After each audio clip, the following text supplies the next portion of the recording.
ఓం శాంతి. అవ్యక్త మురళి అమృత బిందువులు.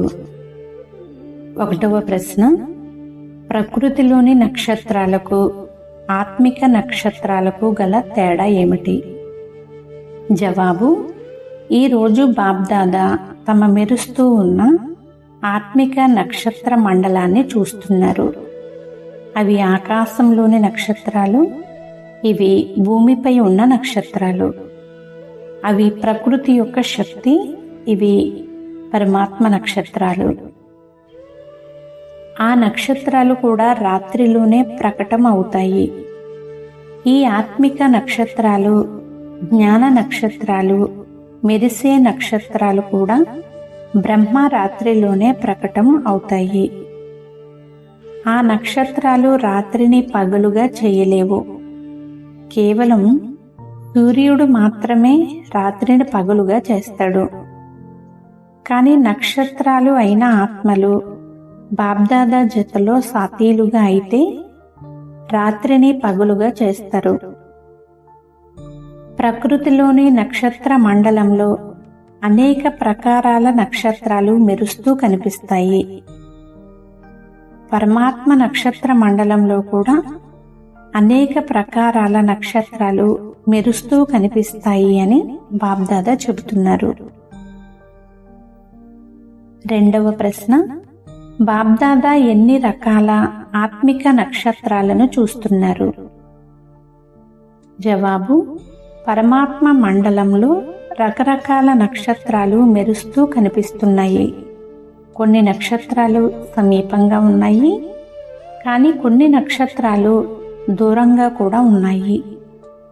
కొన్ని సఫలతా నక్షత్రాలుగా ఉంటే కొన్ని ఆశా నక్షత్రాలుగా ఉన్నాయి. కొన్ని ఒకే స్థితిని కలిగి ఉన్నాయి, కొన్ని స్థితిని మార్చుకునేవిగా ఉన్నాయి. ఇటువంటి రకరకాల నక్షత్రాలను బాబ్దాదా చూస్తున్నారు. 3వ ప్రశ్న, పరమాత్మ నక్షత్రాలు రాళ్లుగా ఎప్పుడు అవుతారని బాబా చెబుతున్నారు? జవాబు: ప్రకృతిలోని చాలా నక్షత్రాలు పైనుండి క్రింద పడి రాళ్లుగా అయిపోతాయి. అదేవిధంగా పరమాత్మ నక్షత్రాల్లో కూడా నిశ్చయము, సంబంధము మరియు స్వధారణ యొక్క ఉన్నతమైన స్థితి నుండి క్రిందకు వచ్చినప్పుడు వారు రాతి బుద్ధి కలవారిగా అయిపోతారు.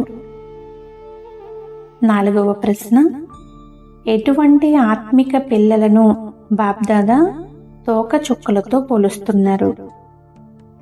జవాబు: ప్రకృతిలోని నక్షత్ర మండలంలో తోక చుక్కలు ఉన్నట్లే ఈ ఆత్మిక నక్షత్ర మండలంలో కూడా తోక చుక్కలు ఉన్నాయి అని బాబ్దాదా అంటున్నారు.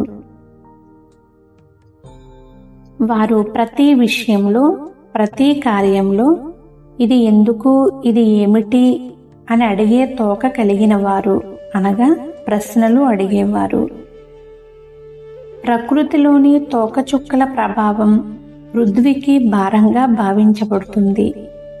అలాగే మాటి మాటికి ప్రశ్నలు అడిగే బ్రాహ్మణ పరివారం వాయుమండలాన్ని భారంగా చేస్తారు.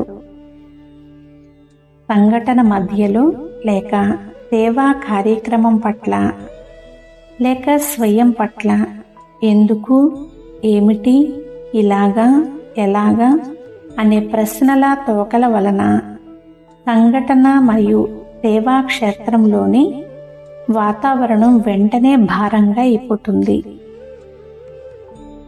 స్వయం పట్ల మనస్సు, బుద్ధి యొక్క స్థితి భారంగా అయిపోతుంది అని బాబ్దాదా చెబుతున్నారు. 5వ ప్రశ్న, ఎవరిని సఫలతా నక్షత్రాలు అని బాబ్దాదా అంటారు?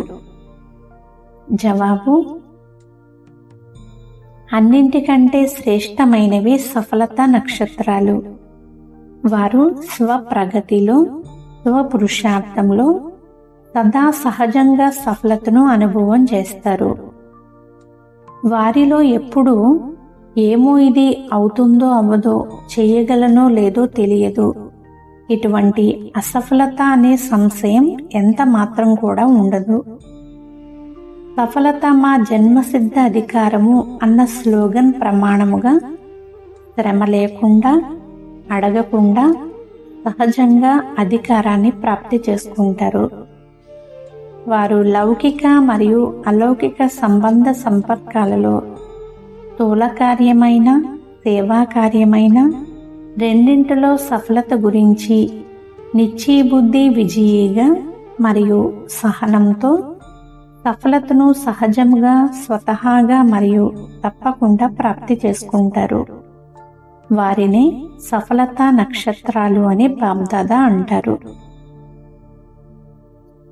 6వ ప్రశ్న, నిర్విఘ్నంగా విజయీ రత్నంగా ఎవరు అవుతారు?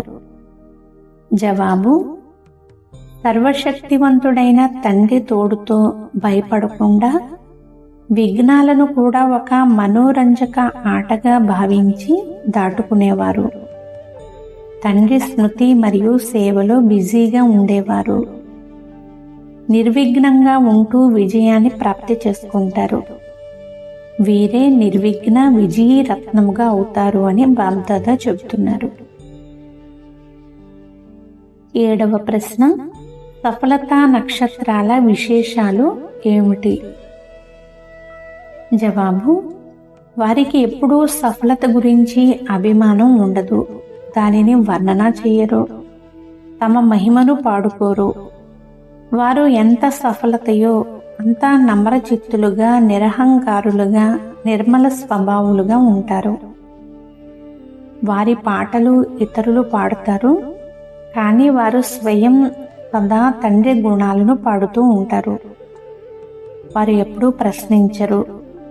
వారు సదా బిందు రూపంలో స్థితులయ్యి ప్రతి కర్మలో ఇతరులకు కూడా డ్రామా బిందువు యొక్క స్మృతిని ఇప్పిస్తూ సఫలతా గమ్యానికి సమీపంగా తీసుకుని వస్తారు.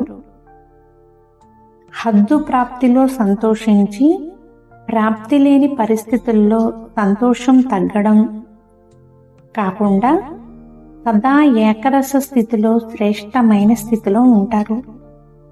వారు అసఫలతా స్థితి యొక్క ప్రభావంలోనికి రాకుండా స్వస్థితితో అసఫలతను కూడా పరివర్తన చేస్తారు అని బాబ్దాదా చెబుతున్నారు. 8వ ప్రశ్న, ఆత్మిక గులాబీల విశేషతలు ఏమిటి?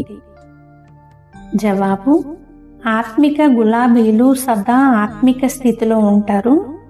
వారు సదా ఆత్మిక సుగంధాన్ని వ్యాపింపచేసేందుకు నిమిత్తులు. వారికి సదా నశ ఉంటుంది. వారు సదా ఏకరస స్థితిలో శక్తివంతంగా ఉంటారు. సదా తండ్రి స్మృతిలో ఉంటూ ఛాన్స్ తీసుకుని ముందుకు వెళుతూ ఉంటారు. స్వకళ్యాణంతో పాటు ఇతరుల కళ్యాణం కూడా చేస్తారు. ఏమి జరిగినా వింటూ చూస్తూ కొంచెం కూడా అలజడిలోకి రారు. డ్రామాపై నిశ్చయ బుద్ధి కలవారిగా ఉంటారు. సర్వశక్తివంతుని తోడుతో చింతలేని చక్రవర్తిగా ఉంటారు. ఆత్మిక సుగంధాన్ని వ్యాపింపచేస్తూ విఘ్నాలను సమాప్తం చేసుకుంటారు. 9వ ప్రశ్న, ప్రత్యక్షత సమయము ఎప్పుడు సమీపంగా తీసుకుని రాగలరు?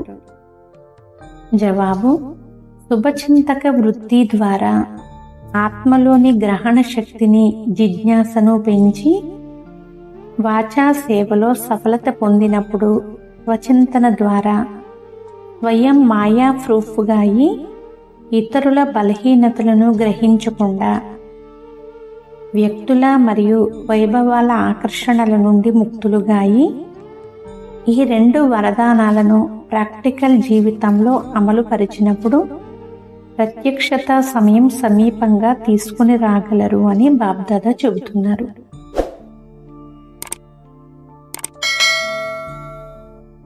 10వ ప్రశ్న, బలహీనతలు ఎప్పుడు దూరం అవుతాయి? జవాబు: సంకల్పాలను తండ్రికి సమర్పణ చేసినప్పుడు బలహీనతలు స్వతహాగానే దూరం అయిపోతాయి. అచ్చా. ఓం శాంతి.